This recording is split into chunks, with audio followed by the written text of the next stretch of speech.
ಹುಬ್ಬಳ್ಳಿ, ನಮ್ಮ ಮಗಳು ಕಾಣೆಯಾಗಿದ್ದಾಳೆ. 40 ದಿನದಿಂದ ನಮ್ಮ ಮಗಳು ಎಲ್ಲಿದ್ದಾಳೆ ಎಂಬ ಮಾಹಿತಿ ಇಲ್ಲ. ಮಗಳು ಮಿಸ್ಸಿಂಗ್ ಎಂಬ ಫೋಟೋ ಹಿಡಿದು ಪೋಷಕರು ಅಲೆದಾಡುತ್ತಿದ್ದಾರೆ. ಅಷ್ಟಕ್ಕೂ ಆಕೆ ಹೋಗಿದ್ದು ಎಲ್ಲಿಗೆ, ಯಾರ ಜೊತೆ ಎಂಬುದನ್ನ ತೋರಿಸ್ತೇವೆ ನೋಡಿ.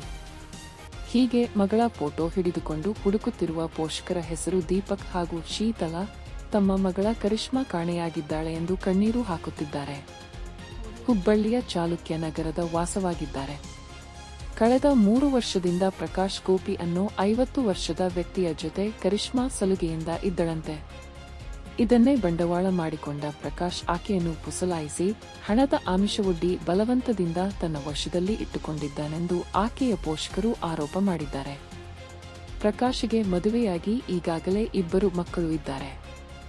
ಆದರೆ ಈ ಅಸಾಮಿ ಅಂಕಲ್ ಕರಿಷ್ಮಾಳ ಬಡತನವನ್ನೇ ಬಂಡವಾಳವನ್ನಾಗಿಸಿಕೊಂಡು 2-3 ವರ್ಷಗಳ ಹಿಂದೆ ಆಕೆಯ ಹಿಂದೆ ಬಿದ್ದಿದ್ದ. ಈ ವಿಚಾರವಾಗಿಯೇ ಕಳೆದ ವರ್ಷ ಪ್ರಕಾಶ್ ಮೇಲೆ ಪೋಕ್ಸೋ ಪ್ರಕರಣ ದಾಖಲಾಗಿತ್ತು. ಇದಾದ ನಂತರ ಕರಿಷ್ಮಾಳನ್ನು ಇತ್ತೀಚೆಗೆ ತನ್ನ ಅಜ್ಜಿಯ ಮನೆ ಮಹಾರಾಷ್ಟ್ರದಲ್ಲಿ ವಾಸವಾಗಿದ್ದಳು. ಜನವರಿ 3ರಂದು ಅಜ್ಜಿ ಮನೆಯಿಂದ ಕರಿಷ್ಮಾ ಕಾಣೆಯಾಗಿದ್ದು, ಇದೀಗ ಅಲ್ಲಿಂದಲೇ ಅಂಕಲ್ ಜೊತೆಗೆ ಪರಾರಿಯಾಗಿರುವ ಆರೋಪವನ್ನು ಕರಿಷ್ಮಾ ಪಾಲಕರು ಮಾಡಿದ್ದಾರೆ. ನನ್ನ ಹೆಸರು ದೀಪಕ್ ಸರ್ದಾರ್ ಭಾಟ್. ನಮ್ಮ ಮಗಳಿಗೆ ನಾ ಓದಾಕತ್ತಿದ್ದೆ ಫಸ್ಟ್ ಇಯರ್. ಓದ್ಮೇಲೆ ನಮ್ಮ ಮಗಳ ಚಲೋ ಓದಾಕ ಯಾರಿಲ್ಲ. ವುಮೆನ್ಸ್ ಕಾಲೇಜ್ನಾಗ ಹಾಕಿದ್ದೆ. ಗರ್ಲ್ಸ್ ಹಾಸ್ಟೆಲ್ ಐತಿ, ಬಾಯ್ಸ್ ಇಲ್ಲ, ಏನಿಲ್ಲ, ಯಾರಿಲ್ಲ. ಇನ್ನೂ ಮಟ್ಟ ಯಾರ್ದು ಕಾಲ್ ಇಲ್ಲ ನನಗೆ. ಹೊರಗಿಂದ ಸ್ಟೂಡೆಂಟ್ಸ್ ಇಲ್ಲ, ಹುಡುಗಿದು ಕಾಲ್ ಇಲ್ಲ ನನಗೆ ಮೊಬೈಲ್ನಾಗ. ಆ ಹುಡುಗ ಬಂದು ಕಾಲೇಜ್ ಕಡೆ ನಿಂದಿರೋದು, ಟಾರ್ಚರ್ ಮಾಡೋದು. ಪ್ರಕಾಶ್ ಗೋಪಿ ಕಟ್ಟಿಮನಿ, ವಯಸ್ಸು 55 ವರ್ಷ ಅದಾನ ಅವನು. ಅದು ಕಂಜರ್ಬಾಡ್ದ ಅವನು. ಅದಕ್ಕೆ 50 ವರ್ಷ. ಅವ್ನಿಗೆ ನಾ ಒಂದು ಮಾತಾಡಿಲ್ಲ ಅವ್ನ ಗಿட்ட.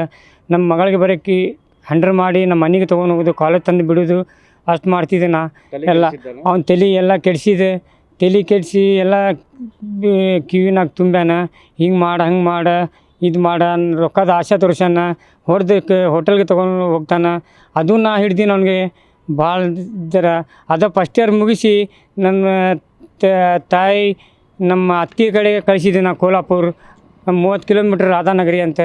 ಅಲ್ಲಿನಿಂದ ನಾ 7 ತಿಂಗಳ ಇಟ್ಟಿದ್ದೀನಿ ನನ್ನ ಮಗಳಿಗೆ. ಏನು ಒಂದು ಫೋನ್ ಮಾಡಿಲ್ಲ ಯಾರಿಗೆ. ಇನ್ನೂ ಮಟ್ಟ ಯಾರು ಕಂಪ್ಲೀಟ್ ಇಲ್ಲ, ಏನಿಲ್ಲ. ಕಳೆದ ಸುಮಾರು 40 ದಿನವಾದರೂ ಕೂಡ ಕರಿಷ್ಮಾ ಸುಳಿವು ಸಿಕ್ಕಿಲ್ಲ. ಮಗಳ ಬಗ್ಗೆ ಯಾವುದೇ ಮಾಹಿತಿ ಸಿಗದೆ ಪಾಲಕರು ಕಣ್ಣೀರಲ್ಲಿ ಕೈತೊಳೆಯುತ್ತಿದ್ದು, ಸದ್ಯ ಹುಬ್ಬಳ್ಳಿಯ ಕೇಶವಾಪುರ ಪೊಲೀಸ್ ಠಾಣೆಯಲ್ಲಿ ದೂರು ದಾಖಲಾಗಿದ್ದು, ಪೊಲೀಸರು ಮುಂದಿನ ತನಿಖೆಯನ್ನು ಕೈಗೊಂಡಿದ್ದಾರೆ. ಒಟ್ನಲ್ಲಿ ಮಗಳ ವಯಸ್ಸಿನ ಹುಡುಗಿಯನ್ನ ಆ ಅಂಕಲ್ ಎಲ್ಲಿ ಕರೆದುಕೊಂಡು ಹೋಗಿದ್ದಾನೆ? ಪೋಷಕ ಆರೋಪ ನಿಜನಾ ಅಥವಾ ಬೇರೆ ಕತೆ ಇದೆಯಾ ಎಂಬುದು ಪೊಲೀಸರ ತನಿಖೆ ನಂತರ ಗೊತ್ತಾಗಲಿದೆ.